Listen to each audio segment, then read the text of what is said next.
Morning all, and here we are, news of the day. So, some dates have started to emerge, and again, this is all tentative, this is all subject to change, and we're starting to see how the NHL envisions things going, and it looks like they're going to happen a lot quicker than we even thought they would.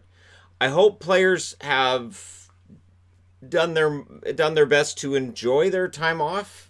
And again, with lockdown and economic uncertainty and all that stuff, I know that enjoyment is going to be muted somewhat, but I hope they've taken advantage of it as much as possible, safely, of course, because October 2nd is apparently the last day that the Stanley Cup playoffs can go. That the Stanley Cup will be awarded by October 2nd at the latest, should everything go according to plan. The draft is October 6th. So there's almost no time in between winning a Stanley Cup and figuring out your draft list if you're the general manager of the Stanley Cup winning team. So that'll be interesting. And then November 1st is free agent frenzy.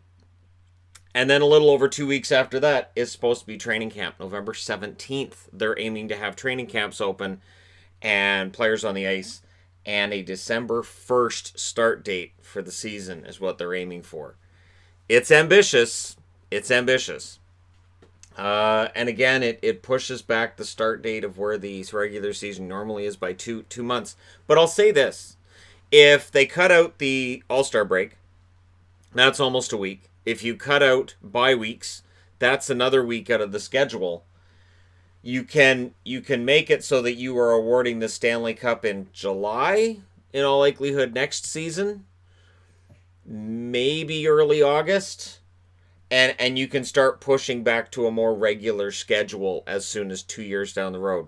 So this leads me to think maybe the NHL will explore getting back to an October start date within the next couple of years, maybe 3 years. It's going to be quite the situation because regular season, postseason, and then off season, and free agents 2 weeks. Like, we've got to just think of all those guys who it takes until the end of the summer before they get signed. They wait months.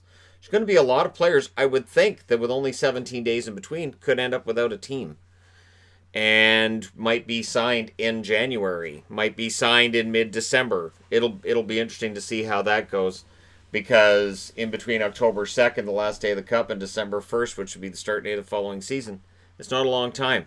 But again, for people who say, well, that's just brutal, right? But half of the league is going to have played 5 games since March when we hit December 1st.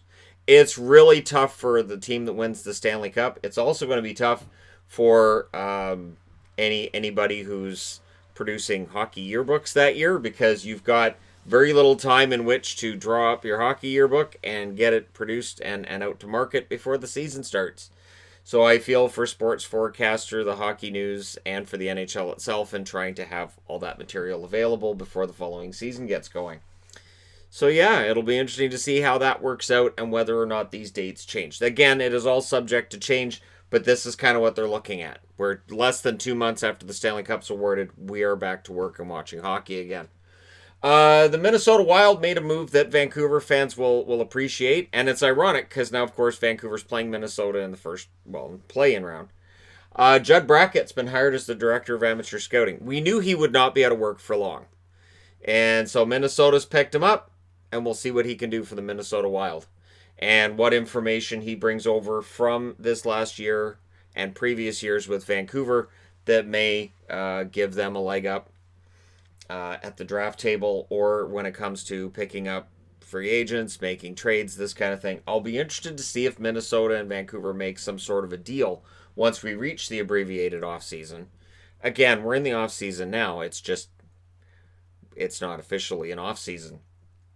So yeah, Judd Brackett is now in the Minnesota Wild organization. Chris Pronger. Remember he was in Florida? No? I wouldn't blame you. I'd forgotten he was in Florida too. He leaves the Florida Panthers organization to work on his luxury travel company. I would think that right now a luxury travel company probably going to be losing some cash at this time of year, and with 2020 being 2020 and all that, it's a miserable day out here today. Surprise. But yeah, Pronger leaving Florida. I had forgotten he was in Florida, so that's kind of why I threw that into this video. I'm like, wow, that's interesting. I forgot all about that. Chris Pronger. Yeah. The Minnesota Wild. They are willing to burn a year on the 2-year entry-level contract for Kaprizov. So they haven't officially signed Kaprizov yet. But in order to try to entice him to come over and play starting December 1st, right? Because he likely is not allowed to play during the playoffs. Basically, Minnesota, in order to make this work, they are willing to sign him. And if they can get him in the playoffs, great. If they can't, that's fine. Either way, they're willing to burn a year on his entry-level contract to get him over. And then worry about re-signing him once that entry-level contract's burned off at the end of next season. So that says they really want the player, and honestly, if I'm Kaprizov, I'm definitely considering it because again, you might get paid a full year's pay for very very little work or none, depending on the final decision from the NHL in regards to guys like Kaprizov and Romanov and others who are looking to see whether or not, and Sorokin for the Islanders, right? Guys who may sign, may come over, may be able to play for the play-ins and playoffs or not. So we haven't got official word on that yet. So even though the internet had its meltdown, um, it turned out to not exactly be confirmed yet. It's likely, but it's not confirmed yet. I don't like to have that full-on reporting till it's confirmed. Tom Fitzgerald will be staying. I got to put a Z in there, don't I? Not Fitzgerald, Fitzgerald. What am I doing? All right, so talk amongst yourselves regarding the New Jersey Devils and their place in the East and whether or not trading Taylor Hall was great. Okay, now we're back. Tom Fitzgerald staying as the general manager of the New Jersey Devils. They're taking the interim tag off, and I agree with that. I think that's fine. Also, I had to put this on the board because I was thinking about this today, which was what was I thinking when Lindy Ruff got fired? Thankfully, because it happened while this channel existed, there's a video about that. So I did load up that video and I went, yeah, that's what I thought. I didn't blame Lindy Ruff at all for the failure in Dallas. I blamed that completely on their general manager. I felt that Lindy Ruff didn't have a team that was great. The defense was terrible in Dallas. And this is where it gets interesting because when it comes to his time with the New York Rangers, there were Rangers fans saying, oh, the defense was terrible. Yeah, but I've listened to Rangers fans saying individual defensemen have been terrible, and then they leave New York, and then they're okay. And then if you're going to say, well, that's because it was all Lindy Ruff. Yeah, but Lindy Ruff hasn't been there that long, and this has been a complaint in New York that predated Lindy Ruff. So I think there's a lot of people who are angry about the Lindy Ruff signing in New Jersey that really need to just settle down, relax, and see how it goes. Because honestly, in Dallas, Lindy Ruff had that 1 year in 2015, 2016 that was fantastic, and I don't know how he did it. Because you had Lettinen, who wasn't very good. You had Niemi, who wasn't very good in Dallas. And somehow Dallas had, 109 points that year? It was ridiculous. So, and then they lost in round 2 because you can't play both goaltenders at once. So, yeah, Lindy Ruff, there's a lot of negativity out there about him. I saw that on the video about the hiring of him last night, and I was like, what in the world is wrong with... Lindy Ruff's a good coach. And yes, I do agree that the NHL recycles coaches a lot. I do agree that that's an issue. But at the same time, it's in this case, the devil that you know. So you bring in guys that you know, that you're familiar with. I do wish there were more instances where the AHL coach would get bumped up and would be given that job. Lord knows, I think Luke Richardson has been ready to be a National Hockey League head coach for years, and I've advocated for it for years. But, I don't think Lindy Ruff is necessarily the complete disaster that I keep reading that he is. Because, again, I don't think he is. Like Nichushkin deciding to leave Dallas, that was because Nichushkin wasn't good enough and Lindy Ruff knew it. And then when Nichushkin came back, Dallas fans were like, yeah, see, now that Lindy Ruff's gone, now we can get Nichushkin back. And then he was even worse. So, and I know Nichushkin's been good in Colorado, and congratulations to him. But at the same time, I thought Lindy Ruff took a lot of blame that I was like, why are people blaming Ruff? It's not like he can go out there and be Lettinen. Or Niemi. It's not like he can, well, give me the pads, I'll go in net. I don't know, can't be any worse. So, yeah, I will link to that video at the end of this video. My video that I made about when Lindy Ruff was fired. And I apologize right now that it was a webcam attached to the computer. So I moved the computer around. I watched it this morning. I'm like, oh my God, I could not do a video like that now. Because it was done. It was in my room. It was back in the day before I even had a set. So I apologize for people who watched that going, wow. And the audio was nowhere near. Yeah, it just. Oh, anyways. Yeah, so Lindy Ruff. And again, because I do like to be able to show my work. To be able to say, hey, I made a video where I agreed with something or I disagreed with something, and I'll own up to it. And Lindy Ruff, I thought was a good coach, and I didn't agree with him being fired in Dallas. I felt that it was a move being made by Jim Nill because he couldn't fire himself. All right, the Blackhawks announced that they're not changing their name or their logo. Good. And I mean that. Good. And I made that video, and of course everybody lost their minds in the comment section on that one, still are.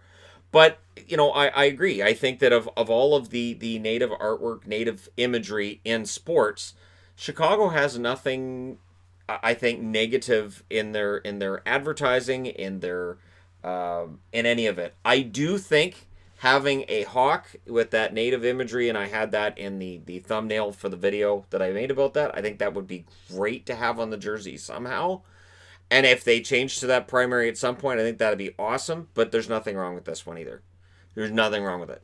And again, I think it's tastefully done. And I think that as long as, and they talked about, you know, outreach to native communities and whatnot, I think that's great. So as long as they make good on that, yeah, there's no reason for them to make that change. There are certain teams in sports that, yeah, those should probably change. But Chicago, I don't think the Blackhawks name needs to be changed. I do question, though, why it's all one word instead of two. I liked it better when it was two words. I know, isn't that weird? Yeah. I liked it better when it was Chicago Black, when it was Black Hawks, and then they merged it to one word, and I thought, why'd you do that? That's really strange. So people have asked me why I haven't covered the Olympics. Here's why. I can't stand here right now and say the NHL is going to the Olympics in 2022. A, we don't know if the Olympics in 2022 are going to get delayed by everything that's going on. And B, the NHL has to sit down and negotiate with the International Olympic Committee and the IIHF on it. So this isn't just a matter of the NHL and the union going, all right, we're going to the Olympics. They have to actually work it out with the Olympics first. So basically what can be negotiated is an agreement that they will try to go to the Olympics and they will try to work something out where they can go. But it hasn't been negotiated yet. And of course, if that's in 2022, that will interfere with the NHL trying to get back to a regular time frame. That will interfere with bumping dates back and being able to get back to a more normal schedule. Because you have to shut the league down for 2.5 weeks for the games. But again, it has to be negotiated with the IIHF and the IOC. And the IOC made some definite gains with the NHL in terms of what they're willing to do to help. But it's still, until it's officially signed, it's not official the NHL is going back. They would love to go back. I think the NHL wanted to go to China anyways. I think that was, of the Olympic Games that were coming up, I think they look at that market and they say, that's how many people live there? Oh, if we could get that market. And I think that's a big part of what it is. I think that, and I've always thought that the NHL kind of sort of wanted to be at the 2022 games. I was really surprised when they said they didn't, and when they seemed to be sticking to their guns. And I think it was twisting the rubber arm to get them to go because, again, it's a huge market, and I think the NHL would really love to make inroads there because they really like money. And that's something we've seen with expansion. That's why when people say, oh, the NHL couldn't expand again, for $650 million, they might consider it. But hey, let me know what you guys think in the comment section below. Don't forget to hit like and subscribe if you're browsing your way through. You just happened upon this video. Thank you guys so much for watching, for all your support. I will talk to you again soon.